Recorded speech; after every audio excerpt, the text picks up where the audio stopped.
अस्सलाम वालेकुम।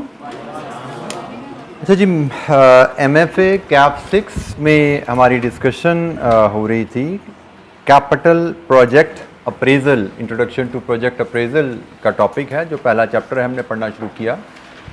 इसकी एज मेंशन यस्टरडे हमारे पास जो पहला एडिशन है दैट इज़ अवेलेबल वॉल्यूम का, जो हमारा फाइनेंस का जो पोर्शन है, जो हमारे सेक्शन के नोट्स हैं वो अवेलेबल है, आप बुक शॉप से obtain कर सकते हैं। मैंने कल ग्रुप में भी आप लोगों से शेयर कर लिया था। तो हमने कल जो डिस्कशन की पेबैक पीरियड मेथड पे एक छोटी सी एक्टिविटी परफॉर्म की, और उसके बाद हमने टाइम वैल्यू ऑफ मनी का कॉन्सेप्ट और टाइम वैल्यू ऑफ मनी के कॉन्सेप्ट को लेके डिस्काउंटिंग और नेट प्रेजेंट वैल्यू काल्बन इलस्ट्रेशन 8 जो आखिरी एक्टिविटी थी वो कल हमने परफॉर्म की। तो जनाब, कल के लेक्चर से कोई क्वेश्चन डिस्काउंटिंग का concept, time value of money का कॉन्सेप्ट, नेट प्रेजेंट वैल्यू का टूल, उसकी एप्लीकेशन, कोई सवाल? अच्छा, नेट प्रेजेंट वैल्यू की ही एक्टिविटी एक और देखते हैं। ये पंखा को बंद करवा सकता है? कहाँ से चलता है पंखा?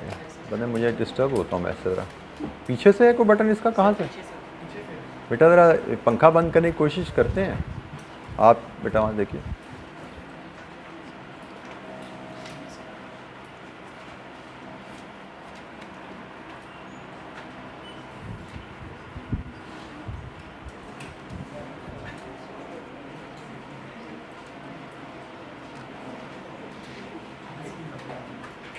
नहीं हो रहा बंद? मार इधर से, शायद इधर से मल्टीमीडिया बंद ना हो जाए, मुझे उसका डर है। इससे तो लाइट गई, इससे ये गया, इससे मल्टीमीडिया चले जाना। मुझे पता, मुझे लग रहा है, वही लग रहा है कि नहीं, शायद मल्टीमीडिया नीचे से है।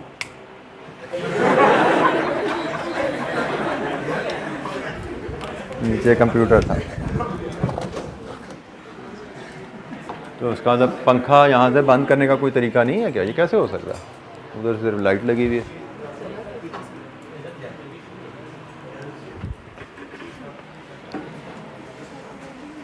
चलें, इसके साथ ही गुजारा करते हैं। अच्छा जी, हमने नेट प्रेजेंट वैल्यू पे एक एग्जांपल कल देखी थी। एक एग्जांपल और देखते हैं, इलस्ट्रेशन 9, और इस एग्जांपल के साथ हम ये ऑन हुआ है यहाँ पे?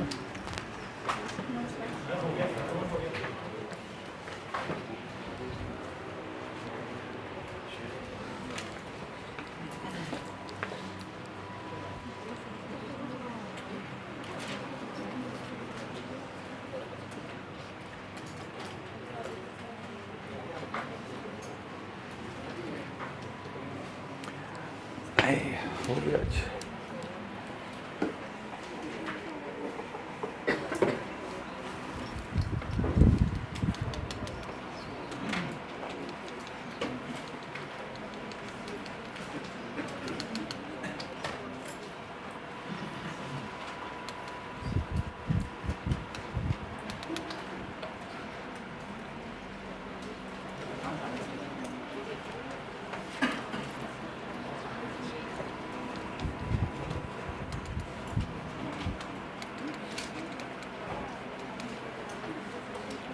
अच्छा जी, इलस्ट्रेशन 9 एक और एग्जाम्पल हमारे पास है, हम इसको भी देखते हैं। यही प्रोजेक्ट बी का ही डाटा है, जिसका हमने पेबैक भी कैलकुलेट करना सीखा था। हमें उसी इलस्ट्रेशन, उसी प्रोजेक्ट बी का डाटा लेके कहा जा रहा है कि assuming R as 10% NPV of the project बताइए। तो अब company is evaluating project B, it will require initial investment of 20,000 and estimated future relevant cash flows over its life are as under year 1, 2, 3, 4, 5. It is expected that at the end of project life, capital asset can be disposed of for 20,000. अच्छा जी, इस data को लेकर हमसे कहा जा रहा है project B की NPV बताइए। तो जनाब हम इसको एनपीवी फॉर्मेट के लिए एनपीवी की कैलकुलेशन के लिए एक फॉर्मेट में लेके आते हैं और फिर हम कुछ एडिशनल डिस्कशन भी करेंगे। हम इलस्ट्रेशन 9 की बात कर रहे हैं और हमें जो डाटा दिया गया है प्रोजेक्ट का उसके मुताबिक हम period wise project cash flows determine करेंगे और फिर हम डिस्काउंट फैक्टर और उसके बाद प्रेजेंट वैल्यू लेंगे जो हमने तरीकाकार कल सीखा था। हमें प्रोजेक्ट में ईयर वाइज 1, 2, 3, 4, 5 ये कैश फ्लोज हमें बताए गए हैं। हम रुपीज़ मिलियन में सारी वैल्यूज़ लेते हैं। हमें कहा गया है अगर हम इन्वेस्टमेंट करेंगे प्रोजेक्ट बी में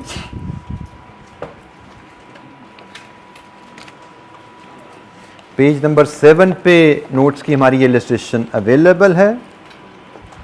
इलस्ट्रेशन 9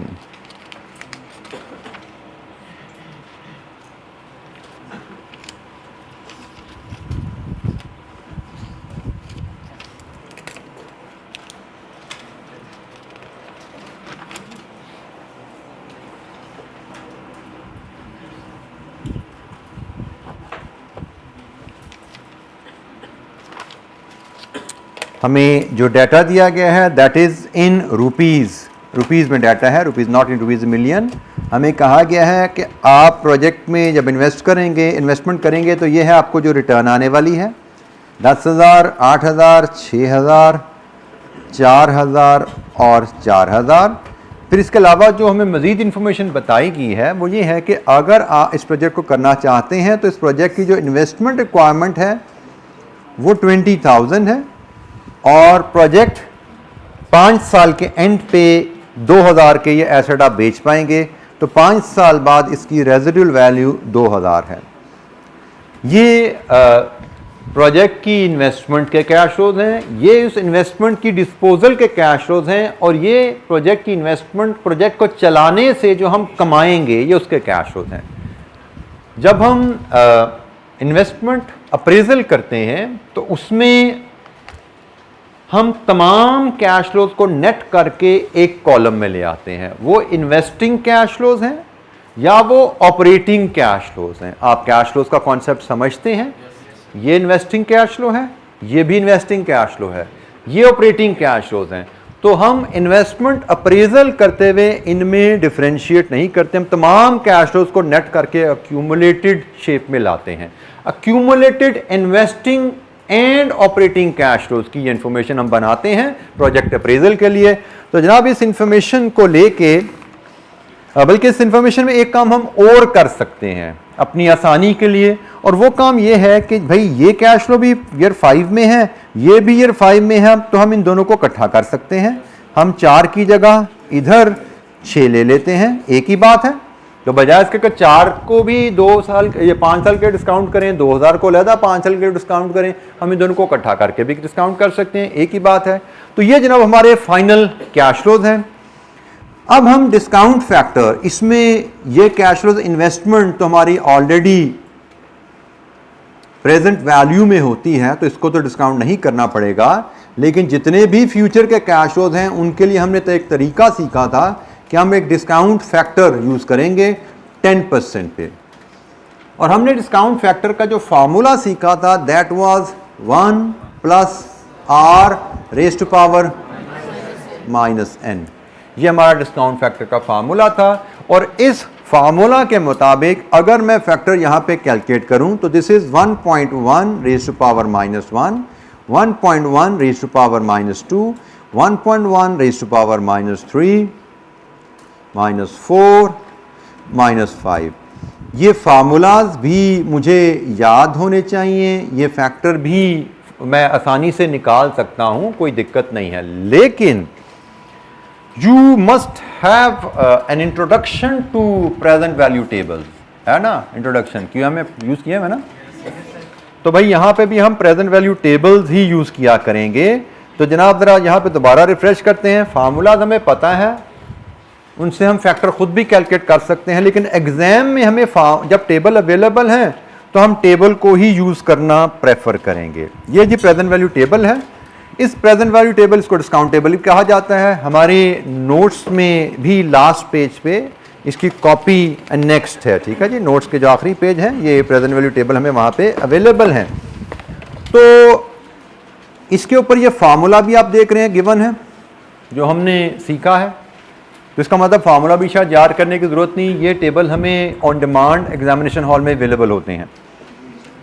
अब हम इसको अगर पढ़ना एक बार रिकॉल करें तो इसका ये टॉप का जो कॉलम है ये आर है, और ये सॉरी टॉप की रो आर है, और ये कॉलम एक्सट्रीम लेफ्ट एन है।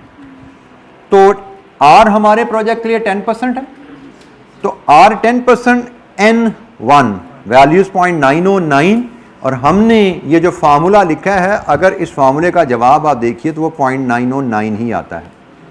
तो हमें अब आइंदा ये फैक्टर लिखने की, फार्मूला लिखने की ज़रूरत नहीं रहेगी। हम सिर्फ ऊपर 10% लिखेंगे और 10% 1 ईयर टेबल से वैल्यूज़ ले आया करेंगे। तो टेबल अगर आप अपने सामने जिन बच्चों के पास आकर खोल सकते हैं, 10% 2 ईयर 826, 10% 3 ईयर 0.751, 0.68, नेक्स्ट 621, ठीक है जी। तो ये जी प्रेजेंट वैल्यू टेबल के ऊपर हमने फार्मूला देखा। इस फार्मूले की वैल्यू चाहिए तो हमने 10% n 1 2 3 4 5 से वैल्यू उठा ली। अब हम प्रेजेंट वैल्यूज लेने जब चलते हैं तो मल्टीप्लाई करेंगे जनाब। 10,000 इंटू 909, 9090, 6608, 4506, 372732, 3726। और एक बात हम यहाँ पे एक और सीख लेते हैं कि जो इनिशियल इन्वेस्टमेंट होती है वो ऑलरेडी प्रेजेंट में है, उसको हमें डिस्काउंट नहीं करना। तो जिस वैल्यू को हमने डिस्काउंट नहीं करना उसका डिस्काउंट फैक्टर हम 1 लिख के 20,000 को 1 से मल्टीप्लाई करके एज इट इज इसको 20,000 नेगेटिव कैरी कर लेते हैं। एंड हमारा एनपीवी का फार्मूला क्या है? प्रेजेंट वैल्यू ऑफ बेनिफिट्स का sum minus present value of investment. तो इसको नेट प्रेजेंट वैल्यू कैलकुलेट करने का तरीका बड़ा आसान है कि आप सिंपली इस कॉलम का सम ले लीजिए, इन वैल्यूज का टोटल कीजिए और इसमें से इसको माइनस कीजिए। ये जरा ख्याल कीजिएगा, अक्सर बच्चे क्या करते हैं 20 में से इसको माइनस करना शुरू कर देते हैं, उससे साइन प्लस माइनस का उल्टा आ जाएगा। हमें एनपीवी का वैल्यू विद साइन चाहिए होती है, पता है ना आपको। तो उसके लिए तरीकाकार यही है, ये नेगेटिव वैल्यू है, इसको कैलकुलेटर में नेगेटिव फीड कीजिए, ये पॉजिटिव वैल्यू है इनको पॉजिटिव फीड कीजिए। सिंपली आप इस कॉलम का सम करेंगे तो ये सम आपको नेट प्रेजेंट वैल्यू मिलेगी। कितनी है जी? 6665 एंड इट इज पॉजिटिव, ऐसा ही है जी। तो हमसे कहा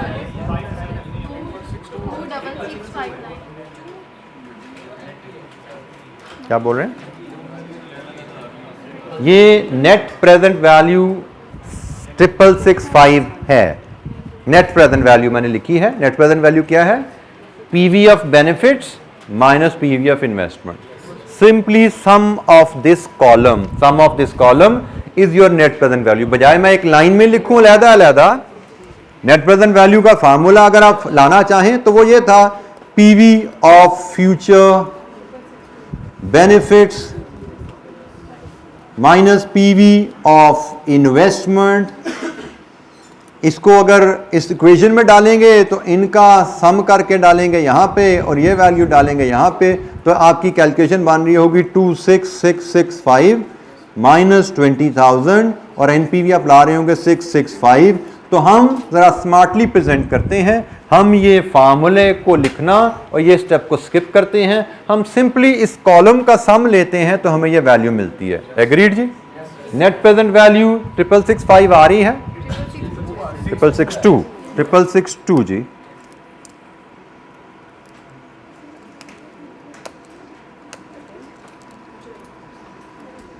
नेट प्रेजेंट वैल्यू 662।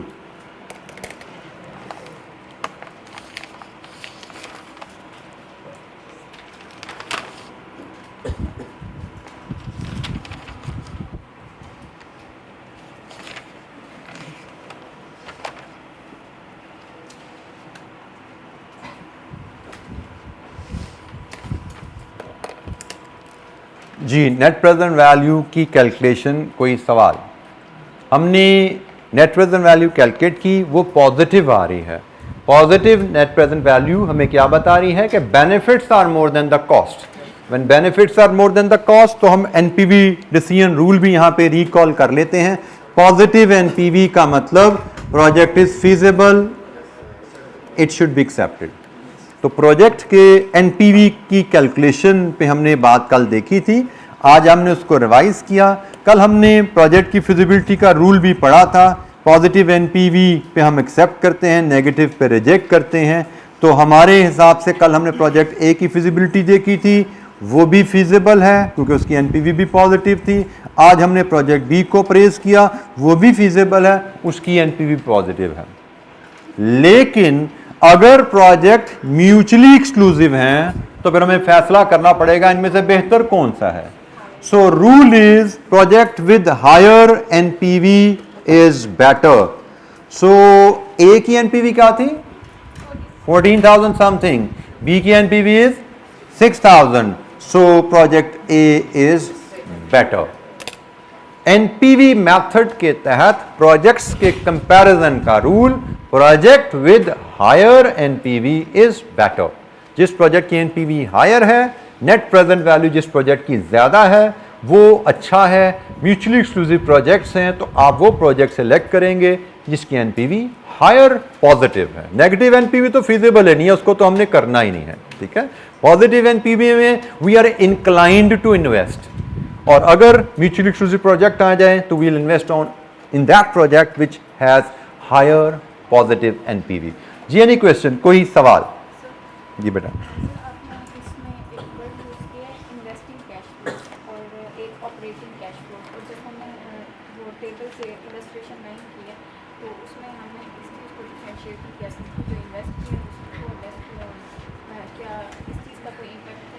बेटा मैंने जैसे इलस्ट्रेशन 9 की थी वैसे ही इलस्ट्रेशन, जैसे इलस्ट्रेशन 8 की थी मैंने इलस्ट्रेशन 9 भी वैसे ही की है। इसमें बस थोड़ा फ़र्क, एक गलती मुझसे क्या होगी कि मैंने इलस्ट्रेशन देखा नहीं, तो उसमें हमारे इलस्ट्रेशन 8 में डाटा रुपीज़ इन 1000 में था, मैंने उसको भी मिलियन में लेके कर दिया, but it does not matter, ठीक है जी। ये थोड़ा सा फ़र्क रह गया। हमने ये मिलियन में डाटा ले लिया, जबकि मेरे पास ये किताब में ये क्वेश्चन रुपीज़ में ही हल हुआ था। ये 90,000, 30,000, 40,000 ही था, तो ये थोड़ा सा एक फ़र्क रह गया है। अदरवाइज़ कोई इशू नहीं, क्योंकि किताब थी नहीं मेरे पास भी, मैंने भी नहीं खोला उसको। तो ये एनीवेज यहाँ पे भी ये इन्वेस्टिंग कैश फ्लोज हैं, ये ऑपरेटिंग कैश फ्लोज हैं, और ये फिर इन्वेस्टिंग कैश फ्लोज हैं।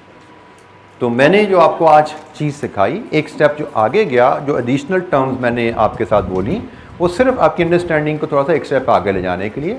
कल मैंने आपको सिर्फ कैश फ्लोज कहा था, आज मैंने आपको कैश फ्लोज में थोड़ी आइडेंटिफिकेशन कर दी कि ये जो कैश फ्लोज हमने लिए थे कल, जो आज हमने कैश फ्लोज लिए हैं इलस्ट्रेशन 9 में, ये दो तरह के कैश फ्लोज हैं। क्योंकि आई अंडरस्टैंड आपने कैश फ्लोज का कॉन्सेप्ट पढ़ा हुआ है और आपको इन्वेस्टिंग कैश फ्लोज और ऑपरेटिंग कैश फ्लोज का फ़र्क पता है। तो हमारे ये जो टोटल प्रोजेक्ट के कैश फ्लोज हैं, इनमें ये भी इन्वेस्टिंग कैश फ्लो है, ये भी इन्वेस्टिंग कैश फ्लोज है, क्योंकि ये दोनों cash flows initial investment, capital investment की में करते हुए उससे रिलेटेड हैं। और ये हमारे ऑपरेटिंग कैश फ्लोज हैं कि हम कैपिटल एसेट को यूज़ करके जो 5 सालों में कमा रहे हैं। इसमें खैर दोनों इससे आ गए, बाद में 4,000 2,000 इकट्ठा हो गया। तो मैंने जो आपसे कहा कि हम प्रोजेक्ट अप्रेजल करते हैं, प्रोजेक्ट अप्रेजल में हम investing and operating cash flows को क्यूमुलेटिवली असेस कर रहे होते हैं। हम इनको इकट्ठा कर लेते हैं, हम इनफ्लो और आउटफ्लो के कॉन्टेक्स्ट में इनको लेके चलते हैं। इन्वेस्टमेंट है तो वो इन्वेस्टिंग कैश फ्लोज है, आउटफ्लो है वो इन्वेस्टिंग कैश फ्लो भी हो सकते हैं, आउटफ्लो आपका ऑपरेटिंग कैश फ्लो भी हो सकता है। जैसे आप मटेरियल की कॉस्ट भी तो पे करते हो, लेबर की कॉस्ट भी पे करते हो, वो भी आउटफ्लो है, लेकिन वो रेवेन्यू से यहाँ पे नेट होकर रिफ्लेक्ट हो रही है। ये नेट कैश फ्लोज है, रेवेन्यू माइनस कॉस्ट, और ये आपके कैपिटल एसेट की कैश फ्लोज हैं जो प्रोजेक्ट के शुरू में आपने की हैं। जी, यानी क्वेश्चन, कोई सवाल?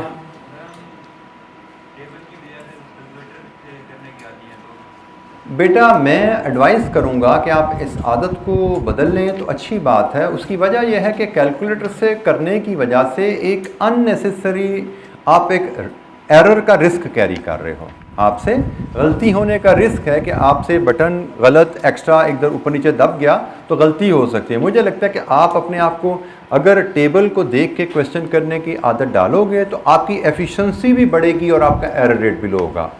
एफिशिएंसी भी बढ़ जाती है, मतलब कम टाइम में आप क्वेश्चन करने के काबिल होते हो, क्योंकि कॉपी पेस्ट करना आसान और कैलकुलेटर का बटन दबाना फिर वैल्यू लिखना फिर बटन दबाना वैल्यू लिखना बनिस्बत के आपने टेबल सामने खोला पर उससे देख के आपके लिखो तो ये आपके लिए आसानी भी है और मुझे लगता है इसमें एरर रेट भी लो रहेगा। तो आई विल एडवाइस के आप स्विच कर जाएं टेबल के यूज़ के ऊपर, वो आपके लिए ज़्यादा बेहतर रहेगा।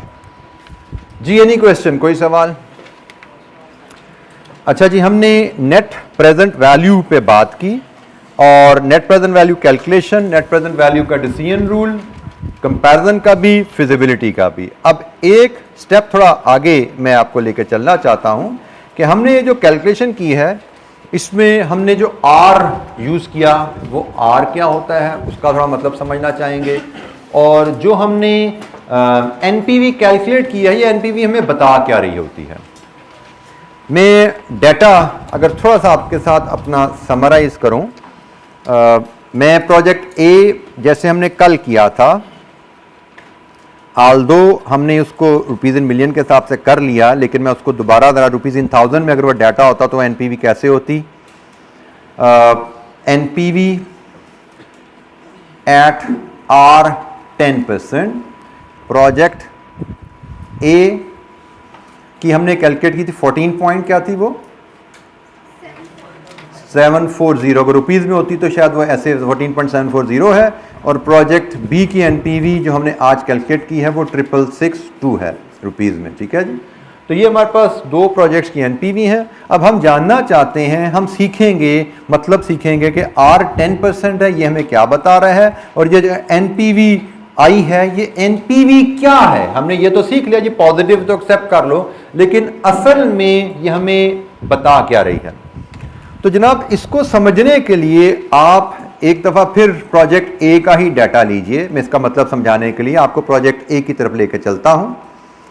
प्रोजेक्ट ए के मैं आपसे कैश फ्लोज अगर एक आपके सामने लाऊं तो जनाब उसमें इन्वेस्टमेंट थी, हम इलस्ट्रेशन 8 से अगर मैं डाटा उठाऊं तो 90,000 की इन्वेस्टमेंट है इसमें, और 1 2 3 4 5 जो कैश फ्लोज इसके बाद हमें आ रहे हैं वो 40,000 30,000 20,000 20,000 20 प्लस 4 24,000, ऐसा ही है ना, 4,000 रेजिडुअल वैल्यू भी वो भी ऐड कर दिया। अच्छा, ये एक प्रोजेक्ट है जिसकी हमने फिजिबिलिटी कल असेस की। अब प्रोजेक्ट फिजिबिलिटी का मेथड असल में रियल लाइफ में होता क्या है? आपने सबसे पहला स्टेप जो किसी प्रोजेक्ट की अप्रेजल में आता है वो प्रोजेक्ट की का आइडिया होता है कि आप क्या कारोबार करना चाहते हो। सबसे पहले बिजनेसमैन के जहन में एक आइडिया आता है कि आप कारोबार क्या करना चाहते हैं। फॉर एग्जाम्पल हमने कहा जी, हमारे जहन में एक आइडिया आया project A, we must invest in project A. Second step होता है कि भाई अगर हम प्रोजेक्ट ए करना चाहते हैं, how much investment today we need to initiate that project. ये प्रोजेक्ट अप्रेजल में सेकेंड स्टेप है। आप प्रोजेक्ट के लिए जो इन्वेस्टमेंट की रिक्वायरमेंट है वो एस्टिमेट करते हैं कि भाई हमें इसके लिए लैंड चाहिए होगी, बिल्डिंग चाहिए होगी, प्लांट चाहिए होगा, स्टॉक लेना पड़ेगा, कितना पैसा चाहिए आज हमें। आपने एस्टिमेट किया जिसे 90,000। नेक्स्ट स्टेप कि अगर हम आज ये पैसा लगाएंगे तो what is the expected return over the life of the project. अंदाजा लगाया जाता है कि भाई अगर हम ये फैक्ट्री लगाएंगे तो हम सालाना पहले साल इतने यूनिट, दूसरे साल इतने यूनिट, इस प्राइस पे बेचेंगे, इतनी कॉस्ट होगी, तो नेट हमें कितना बचेगा हर साल, ये हम अंदाजा लगाते हैं। तो हम जो बिजनेस करना चाहते हैं पहले उसका आइडिया लिया, फिर उसकी इन्वेस्टमेंट का एस्टिमेट किया, फिर उसका फ्यूचर का अंदाजा लगाया कि हम उससे फ्यूचर में क्या जनरेट कर पाएंगे, क्या कमा पाएंगे।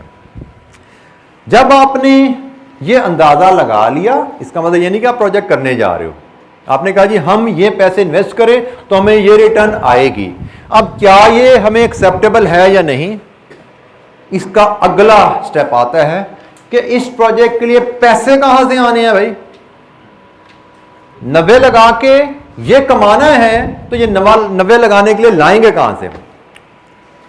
Let's assume for the sake of discussion and understanding कि मैंने अपने कारोबार की तरफ नजर दौड़ाई, तो मुझे लगा भाई ये फैक्ट्री लगाने के लिए मेरे पास तो अपने पैसे नहीं पड़े, मेरे पैसे तो सारे दूसरी फैक्ट्रीज में लगे हुए हैं, तो इस पैसे के लिए तो मुझे कोई इन्वेस्टर में लाना पड़ेगा साथ। तो मैंने एक इन्वेस्टर से रब्ता किया कि भाई ये कारोबार मैं करना चाह रहा हूं, तो मेरे से मुझे ये 90,000 दोगे? Let's assume for the sake of simplicity that investor is bank, but we all know bank से पैसा, बैंक का सूद इज हराम इन इस्लाम, लेकिन just for the sake of simplicity मैंने बैंक से रब्ता किया, जी मुझे ये 90,000 चाहिए, आप इस कारोबार के लिए क्या आप मुझे 90,000 ये दे सकते हैं इस कारोबार में इन्वेस्टमेंट के लिए? तो बैंक कहता है जी मैं 90,000 तो दे दूंगा, bank is my investor now, मैं 90,000 दे दूंगा, लेकिन मुझे 10% रिटर्न चाहिए सालाना। तो अगर तो आप मुझे 10% रिटर्न सालाना देने पर तैयार हैं, I am willing to invest in your project. अब बैंक ने मुझसे 10% रिटर्न मांगी, अब मुझे असेसमेंट एवेल्युएशन की जरूरत है। वो एवेल्युएशन क्या करनी है? क्या इस प्रोजेक्ट से मैं बैंक को 10% रिटर्न देने के बाद अपने लिए कुछ बचेगा मेरे पास? अगर तो बैंक को 10% रिटर्न देने के बाद मेरे लिए कुछ बचता है तो मैं बैंक की प्रपोजल एक्सेप्ट करके प्रोजेक्ट करूंगा, लेकिन अगर बैंक को रिटर्न देने के बाद मेरे लिए कुछ बचता ही नहीं है तो मुझे प्रोजेक्ट करने का कितने नफलों का सवाब। तो अब मैं देखना चाहूंगा, मैं आई रिपीट, मैंने प्रोजेक्ट का आइडिया जनरेट किया, मैंने प्रोजेक्ट में इन्वेस्टमेंट का अंदाजा लगाया, मैंने इस इन्वेस्टमेंट पे रिटर्न का अंदाजा लगाया, फिर मैं इन्वेस्टर के पास गया, इन्वेस्टर ने मुझे डिमांड बता दी कि भाई मेरा रिक्वायर्ड रिटर्न 10% है, required return of investor is 10%। अब मुझे असेस करना है कि मैं इस प्रोजेक्ट में से इन्वेस्टर को उसका रिटर्न दे दूं तो क्या मेरे लिए कुछ बचता है। तो इसके लिए नेट प्रेजेंट वैल्यू हमने इस्तेमाल किया। नेट प्रेजेंट वैल्यू को अगर आप समझो तो हमने किया क्या था, हमने ये जो फ्यूचर बेनिफिट्स है 134,000, इनको हमने डिस्काउंट करके इनकी प्रेजेंट वैल्यू 10% पे कैलकुलेट की थी और वो आई थी 104,740। ऐसा ही है जी। मैंने फ्यूचर बेनिफिट्स को जब डिस्काउंट किया 10% पे तो प्रेजेंट वाली आई 104,740। डिस्काउंटिंग प्रोसेस में अगर आप समझो तो मैंने इन्वेस्टर की रिटर्न काटी कि फ्यूचर में जो मैं कमाऊंगा उसमें से इन्वेस्टर को 10% दूंगा मैं, तो 10% तो पहले निकालो इसमें से। इसकी बैकएंड पे जो कैलकुलेशन है उसकी डिटेल में हम नहीं जाते, इसकी बैकएंड पे जो बारीकियां हैं कैलकुलेशन को C5 में समझेंगे। आपके सामने सिर्फ लाल एक मैं समझे ऊपरी सी पिक्चर रख रहा हूं ताकि आपको थोड़ी सी अंडरस्टैंडिंग आ जाए। तो मैंने जब डिस्काउंटिंग की है फ्यूचर कैश उसको 10% पे, तो इस डिस्काउंटिंग प्रोसेस में मैंने इन्वेस्टर की रिटर्न माइनस किया, समझो ये इन्वेस्टर की रिटर्न माइनस कर दी। अब क्या ये सारा पैसा मेरा है रिटर्न देने के बाद? इन्वेस्टर को क्या उसकी सिर्फ रिटर्न देनी है, उसका असल पैसा नहीं वापस करना? असल पैसा भी वापस करना है। ये मैंने रिटर्न दी, इसके बाद मैंने इनिशियल इन्वेस्टमेंट माइनस की, यही क्या था ना NPV calculation, initial investment minus की। अब एनपीवी जिस वैल्यू को मैं कह रहा हूं वो क्या है 17740। अब जरा एनपीवी का मतलब समझो क्या है कि एक कारोबार की फ्यूचर रिटर्न में से इन्वेस्टर को उसकी रिटर्न दे दें और इन्वेस्टर को उसका असल भी दे दें तो फिर जो अमाउंट बचती है वो एनपीवी कहलाती है। अब मैं अगर इस प्रोजेक्ट को, इस कैलकुलेशन को समझूं कि अगर मैं ये प्रोजेक्ट करता हूं इन्वेस्टर से 90,000 लेके, प्रोजेक्ट मेरा है, इन्वेस्टर से 90,000 लिया, अगर मैंने ये प्रोजेक्ट किया, इन्वेस्टर को उसकी रिटर्न भी दे दी, इन्वेस्टर को उसका असल भी दे दिया, उसके बाद भी मेरी जेब में पैसे बच गए।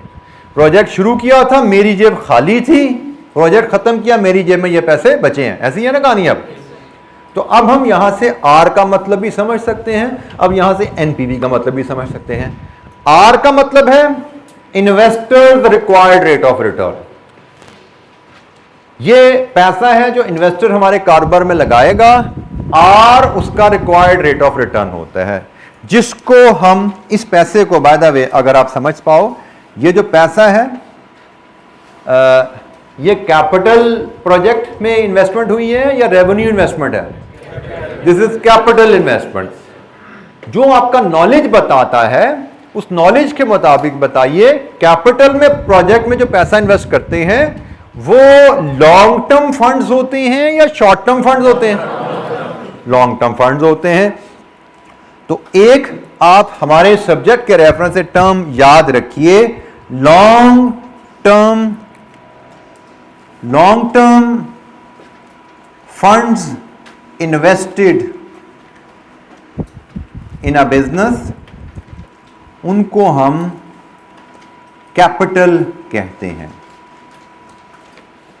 एक तो कैपिटल एसेट की टर्म है ना, कैपिटल एसेट भी लॉन्ग टर्म एसेट। इसी तरह कैपिटल जो फंड्स हैं वो भी लॉन्ग टर्म फंड्स होते हैं। कैपिटल की टर्म लॉन्ग टर्म के लिए यूज की जाती है। वैसे जब आपने अकाउंटिंग से तारुफ लिया होगा तो तब आपको शायद कैपिटल से मुराद समझाया गया था अकाउंटिंग में शेयर होल्डर्स मनी, शायद ये बताया गया होगा आपको। तो अब यहां पे थोड़ा सा हम फर्क रख लेते हैं।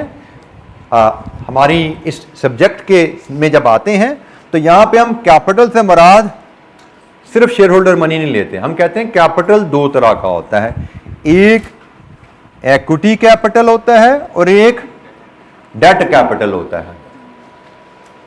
इक्विटी कैपिटल जो होता है वो शेयर होल्डर मनी होता है, डेट कैपिटल लोन होता है, लॉन्ग टर्म लोन। आप कैपिटल प्रोजेक्ट में जो पैसा लाते हो वो इक्विटी से भी आ सकता है, वो लॉन्ग टर्म लोन से भी आ सकता है, वो इन दोनों के कॉम्बिनेशन से भी आ सकता है। कैपिटल प्रोजेक्ट के लिए पैसा कैसे आएगा, सोर्सेज की डिटेल क्या है, ये हमारा नेक्स्ट टॉपिक है, sources of finance, sources of capital finance, वो हम नेक्स्ट चैप्टर में डिस्कस करेंगे। फिलहाल हमारे लिए इतना ही काफी है कि कैपिटल प्रोजेक्ट में जो इनिशियल इन्वेस्टमेंट होती है वो कैपिटल होता है, और कैपिटल हम इन्वेस्टर से हासिल करेंगे। वो इन्वेस्टर इक्विटी इन्वेस्टर भी हो सकता है, वो इन्वेस्टर डेट इन्वेस्टर भी हो सकता है। हम जिस इन्वेस्टर से भी प्रोजेक्ट के लिए कैपिटल मांगेंगे वो इन्वेस्टर अपने कैपिटल पे रिटर्न मांगेगा। जिस इन्वेस्टर से भी हम शेयर होल्डर से पैसा मांगे उसको भी रिटर्न चाहिए, हम बैंक से पैसा मांगे उसको भी रिटर्न चाहिए। जिस भी इन्वेस्टर से हम कैपिटल लेंगे वो रिटर्न डिमांड करेगा, और जो इन्वेस्टर को कंपनी ने रिटर्न देनी है वो कंपनी की कॉस्ट है। ऐसा ही है, इन्वेस्टर के लिए वो रिटर्न है अपनी इन्वेस्टमेंट पे, कंपनी के लिए वो कॉस्ट ऑफ कैपिटल है। तो ये जो आर है जिसको हम रिक्वायर्ड रिटर्न ऑफ इन्वेस्टर कह रहे हैं, इसको हम कॉस्ट ऑफ कैपिटल भी कहते हैं। ये भी हमारा चैप्टर है, एक नया चैप्टर हमारे सिलेबस में आया है CFAP के सिलेबस से। तो हमने पहले हम पढ़े हैं कैपिटल प्रोजेक्ट अप्रेजल, इसके बाद हम पढ़ेंगे sources of capital, capital project के लिए जो पैसा चाहिए वो कहां से आ सकता है, और उसके बाद हमारा नेक्स्ट चैप्टर होगा कॉस्ट ऑफ कैपिटल, कैसे कैलकुलेट की जा सकती है। ठीक है, तो ये सीक्वेंस में हमने 3 चैप्टर पढ़ने हैं, लेकिन अभी सिर्फ इन टर्म्स से हम तारुफ ले रहे हैं। मैं अगर समराइज करूं हमारी लर्निंग यहां तक जो है, आर का मतलब है हमारे एनपीवी एनालिसिस में कॉस्ट ऑफ कैपिटल। आर का मतलब है हमारे एनपीवी एनालिसिस में हमारे इन्वेस्टर जिससे हम प्रोजेक्ट की इन्वेस्टमेंट ले रहे हैं उसका रिक्वायर्ड रेट ऑफ रिटर्न। तो हम जब एनपीवी एनालिसिस परफॉर्म करना चाहते हैं, एनपीवी एनालिसिस में हम क्या कर रहे हैं, हम प्रोजेक्ट के कैश फ्लोज को, फ्यूचर रिटर्न्स को आर पे डिस्काउंट करते हैं। मतलब हमने फ्यूचर रिटर्न्स में से इन्वेस्टर की रिटर्न माइनस कर दी, ये हमें पीवी ऑफ बेनिफिट्स मिली। फिर हम इसमें से जब इन्वेस्टमेंट लेस कर रहे हैं तो हमने इन्वेस्टर को उसका असल भी वापस कर दिया। एनपीवी जब मिली, अब एनपीवी का फाइनली मतलब समझ लीजिए, एनपीवी बता रही है कि मैं जो बिजनेस का शेयर होल्डर हूं, ये बिजनेस का ऑनर शेयर होल्डर मैं था, मैंने इन्वेस्टर से पैसा लेकर कारोबार किया, इन्वेस्टर को उसकी रिटर्न भी दे दी, इन्वेस्टर को उसका असल भी दे दिया, ये मेरे पास पैसे बच गए, प्रोजेक्ट के शुरू में मैं एम्प्टी पॉकेट था, खाली जेब थी। प्रोजेक्ट करने का नतीजा क्या है, मेरी जेब में ये पैसे बचेंगे। NPV is measuring increase in, NPV is measuring, increase की जगह मैं इसको चेंज कह देता हूं, change in shareholders wealth. NPV positive है, positive NPV mean increase in wealth. अगर एनपीवी नेगेटिव आ रही है, नेगेटिव एनपीवी का मतलब होता है डिक्रीज इन वेल्थ। तो एनपीवी जो है वैल्यू, वो आपको बताती है कि प्रोजेक्ट करने के नतीजे में शेयर होल्डर की वेल्थ में क्या चेंज आएगा। हम बैंक से 90,000 लेके, मैं बैंक से 90,000 लेके प्रोजेक्ट करूं, बैंक का 10% रिटर्न भी दे दूं, बैंक का 90,000 वापस भी कर दूं, तो मेरी जेब में 14,740 बचेगा। प्रोजेक्ट से पहले मैं जीरो था, प्रोजेक्ट करने से मैं इतना अमीर हो गया, इसका मतलब मेरी वेल्थ में चेंज आया। तो चेंज आया, पॉजिटिव वैल्यू है, मेरी वेल्थ में इंक्रीज है। अगर ये नेगेटिव वैल्यू है तो मेरी वेल्थ में कमी आएगी। इसीलिए हम कहते हैं कि भाई पॉजिटिव एनपीवी तो प्रोजेक्ट करो, नेगेटिव एनपीवी हो तो प्रोजेक्ट ना करो, क्योंकि कारोबार करने का मकसद क्या है, कुछ कमाना। तो अगर तो पॉजिटिव एनपीवी है, मेरी वेल्थ में इजाफा हो रहा है, मतलब मैं कुछ कमा रहा हूं, मैं करूंगा। लेकिन नेगेटिव एनपीवी है मेरा, इसका मतलब है प्रोजेक्ट करने से वेल्थ में कमी आएगी, तो मैं क्यों गवाऊं कुछ, मैं ऐसा प्रोजेक्ट नहीं करूंगा जिसमें मेरी जेब से कुछ चला जाए। तो पॉजिटिव एनपीवी पे हम एक्सेप्ट करते हैं, नेगेटिव एनपीवी पे हम रिजेक्ट करते हैं। तो फाइनलाइज समराइज करते हुए हमें जो मतलब अभी सीखने हैं दो, आर का मतलब, ताकि आगे चलते हुए में आसानी रहे सवाल करने में। आर का मतलब इन्वेस्टर जो पैसा डालता है उसका रिक्वायर्ड रिटर्न, जिसको हम कॉस्ट ऑफ कैपिटल कहते हैं। और एनपीवी का मतलब प्रोजेक्ट करने के नतीजे में शेयर होल्डर की वेल्थ में क्या चेंज आता है। पॉजिटिव एनपीवी का मतलब शेयर होल्डर वेल्थ में इजाफा, नेगेटिव एनपीवी का मतलब शेयर होल्डर वेल्थ में कमी। जी एनी क्वेश्चन, कोई सवाल? जी बेटा।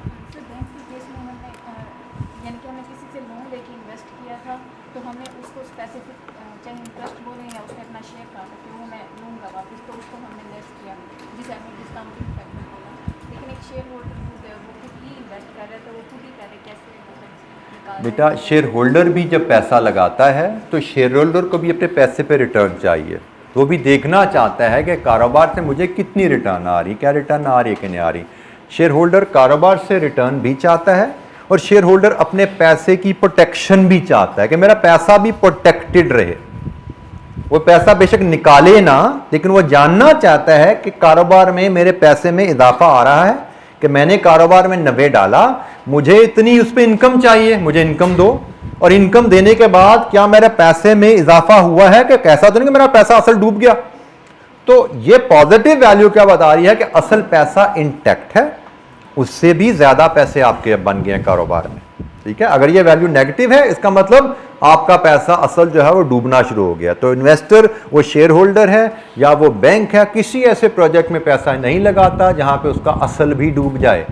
इन्वेस्टर को जो बैंक है उसको अपनी रिटर्न भी चाहिए, उसको अपना असल पैसा भी चाहिए, और जो इन्वेस्टर है, जो शेयर होल्डर है, उसको रिटर्न भी चाहिए, उसको भी अपना असल पैसा चाहिए। ठीक है, और अगर असल पैसे में इजाफा आ जाए तो बहुत ही अच्छी बात है। जी एनी क्वेश्चन, कोई और सवाल? जी बेटा। बेटा इंटरेस्ट नहीं लेगा बट इनकम तो चाहिए ना उसको, क्योंकि कल हमने पढ़ा था time value of money. Investor जब कारोबार में पैसा लगा रहा है जो कि उसको कल को वापस आना है, तो there is time value of money. आज पैसा लगाएगा, कल आएगा। आज से कल के दरमियान अगले या से 2 सालों में, 5 सालों में इन्फ्लेशन भी है, रिटर्न भी कमानी है, और रिस्क भी ले रहे हैं, कारोबार में डूब भी सकता है। तो इन सब के केस उसको कुछ रिटर्न तो चाहिए ना, पैसा वो कुछ रिटर्न के लिए लगाता है। बगैर उसमें ये अलग बात है कि वो return for the time being, आप कह सकते हैं कि वो फिक्स रिटर्न बैंक की तरह इंटरेस्ट तो नहीं होती, वो यस वो फिक्स नहीं होती, बट उसको एक सर्टन लेवल से ऊपर रिटर्न चाहिए। फॉर एग्जाम्पल आपको बताया जाए कि बैंक में leave aside for the timing हलाल हराम, ऑल्दो बीइंग मुस्लिम हमें उसका ख्याल रखना है, लीव हम उसको अगर फॉर द टाइमिंग साइड पर रखें, आपको कहा जाए जी बैंक में पैसा रखते हो, बैंक आपको साल का 10% देता है, कोई एक इंसान आपके पास ऑप्शन लेके आए कि भाई आप मेरे कारोबार में पैसा लगाएं, यहां से हम 5% सालाना रिटर्न देंगे आपको। पहला सवाल मैं आपसे अगर करूं, क्या बैंक से जो 10% मुनाफा बैंक आपको ऑफर कर रहा है, क्या वो गारंटीड है? क्या आपको एक कारोबारी पार्टनर जिसने आपको अप्रोच किया वो 5% मुनाफा ऑफर कर रहा है, क्या वो गारंटीड है? अब आप बताइए, अगर 5% कारोबार में रिटर्न है जो कि गारंटीड नहीं है, 10% बैंक में रिटर्न है जो गारंटीड है, in comparison, I repeat, being Muslim we know bank interest is हराम, लेकिन leave side that thing, commercial term के लिहाज से आपकी चॉइस क्या है? बैंक। अब मैं कहता हूं जी, कारोबारी पार्टनर भी कहता है जी 10% ही ले लो मुझसे, मैं भी 10%, हमारा कारोबार में उम्मीद है 10% ही देगा। What is your choice? क्योंकि भाई कारोबार में रिस्क है, रिस्क लेके भी 10 की उम्मीद ही है, उधर 10 की गारंटी है बगैर रिस्क है, तो भाई सीधी सी चॉइस है बैंक। हाँ, कारोबारी पार्टनर कहे कि भाई मेरे कारोबार में पैसा लगाओ, 20% आने की उम्मीद है, गारंटी नहीं है, उम्मीद है, फिर बोलो। अब आप सोचोगे कि हाँ भाई 20% रिस्क लेते हैं तो रिटर्न भी तो ज्यादा आने की उम्मीद है। अब आप सोचोगे, आप तो इन्वेस्टर भी कारोबार में पैसा लगाते हैं तो उसके जहन में एक नंबर होता है कि भाई इतना नंबर तो आना चाहिए ना कारोबार से, 10 तो बैंक से आता है तो कारोबार से 15, 18, 20 तो आना चाहिए। तो भाई ये देखा जा रहा है कारोबार से कितना आना चाहिए, क्या वो आ रहा है? शेयर होल्डर भी ये कैलकुलेशन परफॉर्म करता है। पैसा अगर मैं अपना डाल रहा हूं as a businessman, shareholder पैसा डाल रहा है, वो भी ये कैलकुलेशन परफॉर्म करेगा कि भाई मुझे उधर से 5 आता है, इधर से 6 आता है, इधर से 10 आए तो मैं सोचूं। अब ये कैसे कैलकुलेट करना है? कॉस्ट ऑफ कैपिटल हमारा एरिया है बाय द वे, ठीक है, हमने आगे पढ़ना है, लेकिन for the time being share holder पैसा डालेगा, वो भी उसको भी रिटर्न चाहिए, कम से कम इतनी रिटर्न आए तो मैं इस कारोबार में पैसा डालूंगा, ठीक है। तो वो कम से कम रिटर्न शेयर होल्डर की भी है, वो कम से कम रिटर्न बैंकर की भी है। जी बेटा,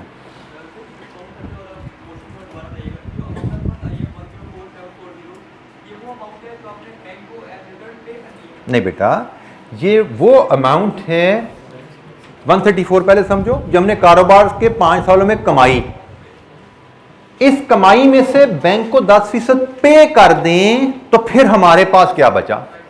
रिटर्न पे करने के बाद बैंक को क्या बचा? फिर इसमें से बैंक का प्रिंसिपल वापस करेंगे हम, तो ये मेरी जेब में बच गया पैसा। जी एनी क्वेश्चन, कोई सवाल? तो हमने यहां पे आर का मतलब ब्रीफली समझा, आगे पूरा चैप्टर इस पे जाके पढ़ेंगे आर के ऊपर। हमने यहाँ पे एनपीवी का मतलब, अभी मैं फिर जरा क्लियर कर दूं कि एनपीवी की पूरी गहराई नहीं मैंने अभी आपसे शेयर की, शायद आगे 2, 4, 5 लेक्चर में मजीद इसकी क्लैरिटी आपको आ जाए। फिलहाल मैंने आपको for the sake of understanding जितना हमें यहाँ से ऑनवर्ड चाहिए वो मैंने आपको चीज़ें क्लियर की हैं आर की और एनपीवी के ऊपर। बाकी आगे चल के मजीद इस पर क्लैरिटी शायद इंशाअल्लाह में और मिलती जाएगी। एनी क्वेश्चन, कोई सवाल नहीं आता है? प्रॉफिट अकाउंटिंग की टर्म है जो कि रेवेन्यू माइनस कॉस्ट होती है, और कॉस्ट में नॉन कैश चीज़ें भी आ रही होती हैं। तो प्रॉफिट अकाउंटिंग का मेथड है, उसके तहत कैलकुलेट किया जाता है। यहाँ पे एनपीवी में आपने देखा हमने प्रॉफिट नहीं कैश फ्लो यूज़ किए हैं। दिस इज़ नॉट प्रॉफिट, ठीक है। Net present value is not your profit. जी एनी अदर क्वेश्चन, कोई और सवाल?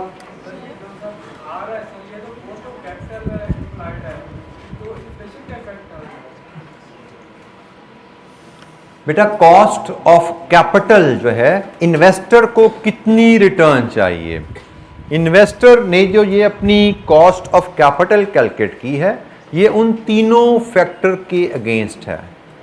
ये इन्फ्लेशन को भी कवर कर रहा है, मे बी इसमें 5% इन्फ्लेशन की वजह से है, इसमें अपॉर्चुनिटी टू इन्वेस्ट भी है, इसमें रिस्क भी है। ये तीनों फैक्टर्स को कवर करके 10% की फिगर निकाली जाती है। इन्फ्लेशन इसमें 4-5% शायद होगी इसमें भी, ठीक है। तो हमने जो टाइम वैल्यू ऑफ मनी के 3 फैक्टर्स पढ़े थे, तीनों फैक्टर के अगेंस्ट ये रिक्वायरमेंट है इन्वेस्टर की। जी एनी अदर क्वेश्चन? जी बेटा बैंक ने 10% भी जो डिटर्मिन किया होता है वो इन्फ्लेशन से के इनकॉर्पोरेट करने के बाद होता है। बैंकों का इंटरेस्ट रेट हमेशा इन्फ्लेशन से ऊपर होता है। बैंक हमेशा जो अपना इंटरेस्ट रेट फिट करते हैं वो इन्फ्लेशन से ऊपर होगा। बेसिकली अगर आप समझो बैंक का क्या होगा, इन्फ्लेशन से अगर से इन्फ्लेशन इज 5%, तो बैंक अपना इंटरेस्ट रेट जो रखेगा वो मे बी 5 + 2 + 1 मे बी 8% है। लेकिन जो शेयर होल्डर अपनी इक्विटी पे रिटर्न मांगेगा वो शायद 5 + 2 + 3 वो में भी 10% है। बेसिकली इन्फ्लेशन दोनों इनकॉर्पोरेट करेंगे अपनी वर्किंग में, लेकिन बाकी फैक्टर्स का क्या वेट है वो भी अपनी कैलकुलेशन परफॉर्म करेंगे। और बैंक 8% डिमांड कर रहा है, शेयर होल्डर आपसे 10% डिमांड कर रहा है, क्योंकि बैंक आपको लोन दे रहा है जो सिक्योर्ड है, शेयर होल्डर आपको इक्विटी दे रहा है जो अनसिक्योर्ड है। ठीक है, इस पर डिटेल में हम आगे चल के बात करेंगे। फिलहाल जी बेटा,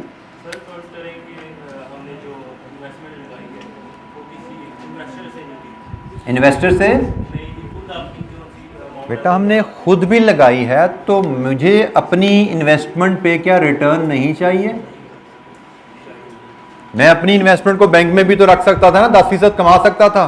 तो कारोबार में लगा रहा हूं तो मुझे 10 से ज्यादा ही रिटर्न चाहिए ना। तो मैं देखना चाहूंगा ये कारोबार क्या मुझे रिक्वायर्ड रिटर्न दे रहा है।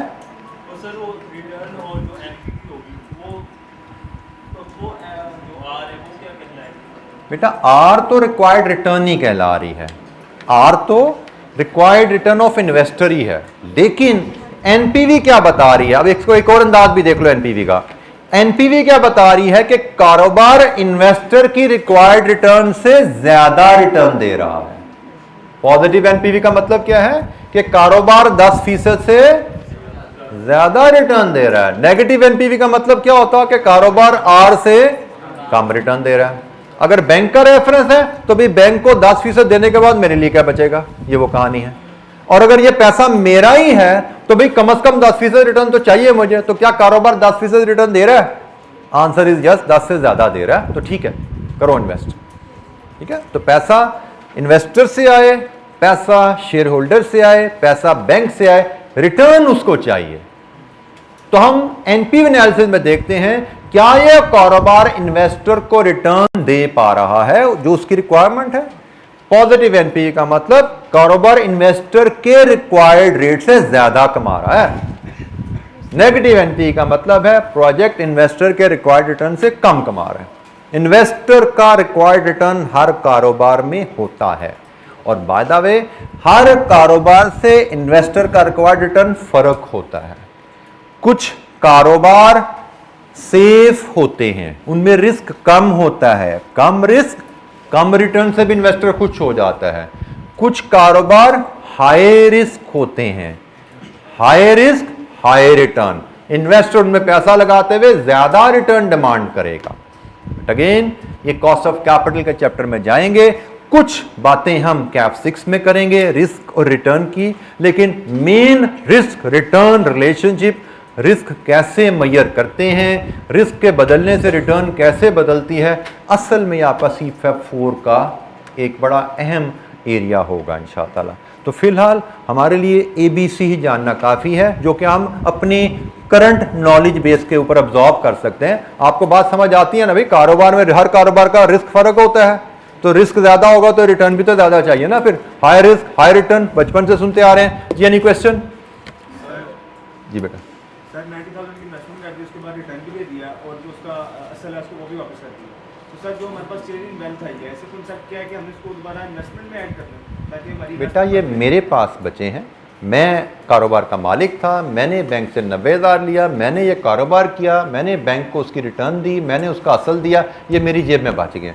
अब इसको मैं खर्च करना चाहूँ, इसको मैं पार्टी करना चाहूँ, इसको मैं किसी और कारोबार में लगाना चाहूँ, मेरी इनकम है, मेरी वेल्थ है। सर मैं कह रहा हूँ कि मैं हमने खुद इन्वेस्ट किया, बैंक से नहीं लिया। बैंक से नहीं लिया तो मेरा असल भी मेरे पास आ गया, मेरा खर्चा भी मुझे मिल गया, और मेरा असल से ज़्यादा मेरे पास पैसे बच गए। मेरा खर्चा निकालने के बाद मेरे पास मेरी वेल्थ जो पहले 90 थी, 90 से बढ़ के वो 104 होगी। अगर बैंक को वापस नहीं किया तो ये 90 भी मेरे पास ही है ना, मेरे पास 104 है। I have become richer. ये रिटर्न लेके मैंने खर्च कर दी, ये मैं अमीर हो गया। 90 डाला था, 104 हो गया मेरे पास। ठीक है, मेरी वेल्थ में इजाफा आ गया। 0 से 14 पे गया या 90 से 104 पे गया, मेरी वेल्थ में इजाफा क्या है? 90 मेरा है तो मेरे पास 104 हो गया है। 90 बैंक का था, बैंक को देने के बाद 0 से 14 पे आ गया मैं। अच्छा जी, आज का हम सेशन यहाँ क्लोज करते हैं। थोड़ा सा मैं टाइम आपसे लूँगा, हमें ये हमारी आज लास्ट क्लास है इस वीक की, और last class before Ramzan. Sunday को इंशाअल्लाह मिलेंगे आज मगरिब के बाद, जिस तरह इंशाअल्लाह हमारा इस्लामिक मंथ रमज़ान शुरू हो जाता है। तो उसकी रेफरेंस से मैं एक बात आपसे छोटी सी एक हदीस एक शेयर करना चाह रहा था। वैसे तो अक्सर लोगों ने ये बातें सुनी होती हैं, लेकिन ज़रूरी होती है कि ऐसे मौके पे इनकी तजदीद कर ली जाए। एक नबी करीम सल्लल्लाहु अलैहि वसल्लम का एक वाक़या था। वो मस्जिद नबी में मेंबर पे चढ़ रहे थे कोई ख़ताब करने के लिए। तो उन्होंने एक स्टेप पे कदम रखा, ऊंची आवाज़ में आमीन कहा, दूसरे स्टेप पे कदम रखा, फिर आमीन कहा, तीसरे स्टेप पे कदम रखा, फिर आमीन कहा। तो सहाबा ने नबी करीम सल्लल्लाहु अलैहि वसल्लम से पूछा कि ये नबी आपने किन बातों पे ये आमीन कहा? तो उन्होंने कहा जब मैं एक कदम बढ़ाता था तो हज़रत जिब्राईल अलैहिस्सलाम दुआ करते थे, मैं उस दुआ के जवाब में आमीन कहता था। तो सहाबा ने कहा कि हमें बताइए कि वो क्या दुआएं हैं, ताकि हमारे लिए उसमें कोई सबक है तो हम सीखें। तो अब वो 3 दुआओं का सीक्वेंस तो नहीं, लेकिन 3 दुआएं मैं आपसे शेयर कर लेता हूँ, लगभग जिनके अल्फाज शायद आगे पीछे हो, लेकिन मतलब आपको पता लगेगा। एक दुआ थी उनमें कि जिस मुसलमान के सामने नबी करीम सल्लल्लाहु अलैहि वसल्लम का नाम लिया जाए और वो उन पर दरूद ना भेजे, उस पर अल्लाह, उसके रसूल और उसके फ़रिश्तों की लानत हो। तो ये हज़रत जिब्राईल अलैहिस्सलाम ने दुआ की, नबी करीम सल्लल्लाहु अलैहि वसल्लम ने इस पर आमीन कहा। दूसरी दुआ जो की हज़रत जिब्राईल अलैहिस्सलाम ने कि जिस इंसान को उसके माँ बाप दोनों या एक अपनी ज़िंदगी में मिले और उसने उनकी फर्माबरदारी और ख़िदमत करके जन्नत ना कमाई, उस पे अल्लाह, उसके रसूल और फ़रिश्तों की लानत हो। इस पे नबी करीम सल्लल्लाहु अलैहि वसल्लम ने आमीन कहा। और तीसरी दुआ जो उन्होंने की कि जिस इंसान की ज़िंदगी में रमज़ान का महीना आया और उसने रमज़ान के महीनों की बरकतों को ना समेटा, रोज़े और इबादत करके अपने लिए जन्नत को वाजिब ना करवाया अल्लाह ताला से, उस पे अल्लाह, उसके रसूल और उसके फ़रिश्तों की लानत हो। तो इस पे भी नबी करीम सल्लल्लाहु अलैहि वसल्लम ने आमीन कहा। तो आप ये 3 बातें अगर सोचिए कि फ़रिश्तों के सरदार दुआ कर रहे हैं और नबियों के सरदार इस पे आमीन कह रहे हैं, तो you can understand the implication of at least these 3 things. तो आज जैसे रमज़ान का महीना शुरू हो रहा है, तो आप लोगों से एक तो ताकीद थी कि इस पे थोड़ा ख्याल कीजिएगा। हम अपनी ज़िंदगी में बहुत सा वक्त ज़ाया करते हैं, थोड़ा सा प्रोडक्टिवली यूज़ करें तो पढ़ाई के अलावा बहुत सा टाइम हम निकाल सकते हैं, स्पेशली आने वाले दिनों में। और इस हदीस को सामने रख के अपने अमाल को थोड़ा सा मॉडिफाई करें, थोड़ा टाइम निकालें अल्लाह ताला के लिए और इबादत के लिए। इसी रमज़ान की अहमियत के रेफरेंस से एक और वाक़या, एक साहबी नबी करीम सल्लल्लाहु अलैहि वसल्लम के पास आए और उन्होंने कहा कि मैंने ख्वाब देखा और मैं थोड़ा बड़ा परेशान उस ख्वाब के मामले में। तो नबी करीम सल्लल्लाहु अलैहि वसल्लम ने उनसे पूछा, जी बताइए क्या ख्वाब देखा आपने? उन्होंने कहा, जी एक साहबी हमारा साथी जो पिछले कुछ अर्सा पहले एक गज़वा में शहीद हो गए थे, नाम लेकर उन्होंने जिक्र किया, मैंने ख्वाब में उनको देखा और मैंने ख्वाब में एक और साहबी को देखा जब भी कुछ अर्सा पहले फ़ौत हुए, जो एक आम साहबी थे। और मुझे हैरत की वजह यह है कि जो आम साहबी जो बाद में फ़ौत हुए हैं, जो शहीद नहीं हुए थे, उनका दर्जा मैंने देखा ख्वाब में कि शहीद से भी ज़्यादा है। तो नबी करीम सल्लल्लाहु अलैहि वसल्लम ने कहा कि मेरे साथी, जो सहाबी बाद में फ़ौत हुए, क्या तुम नहीं जानते उन्होंने अपनी ज़िंदगी में एक रमज़ान ज़्यादा पा लिया था? उनके हाँ जी। तो उनका ये उस रमज़ान के अमाल की बरकत है कि उनका दर्जा शहीद से भी ज़्यादा हो गया। तो आप इससे अंदाज़ा कर सकते हैं कि रमज़ान की इबादत का कितना हमारी फ़ायदा है। और इसमें एक और मैं बात कह दूं कि रमज़ान की जो इबादत हैं हमारे इस्लाम में, उनमें रात की इबादत, रमज़ान की रातें तमाम रातों में सबसे अफजल हैं। लैलतुल क़द्र आप समझते हैं आखिरी अशरे में आती हैं, वो 1000 महीनों से बेहतर इबादत हैं उसकी। और दिनों की बात करें तो वो भी दिन चूँकि थोड़ी देर बाद आएंगे, बाद उस वक़्त मुझे याद रहे ना रहे, ज़िलहज के दिन, ज़िलहज के जो पहले 10 दिन होते हैं, तो सवाब के लिहाज से, नेक अमाल के लिहाज से सबसे अफजल दिन ज़िलहज के दिन होते हैं, और सवाब के लिहाज से, इबादत के लिहाज से सबसे अफजल रातें रमज़ान की रातें होती हैं। इसीलिए क़ियामुल लैल, तरावियों का जो अरेंजमेंट होता है। तो अल्लाह ताला से दुआ भी है, आप लोगों से दरख्वास्त भी है कि इन महीनों का और ये जो बातें हमने की हैं इनका ख्याल रखेंगे अपनी ज़िंदगी में इंशाअल्लाह। तो बेस्ट ऑफ लक आप सब लोगों को, बहुत ज़्यादा रमज़ान मुबारक। इंशाअल्लाह नेक्स्ट क्लास हमारी अब रमज़ान में ही होगी इंशाअल्लाह। सी यू देन।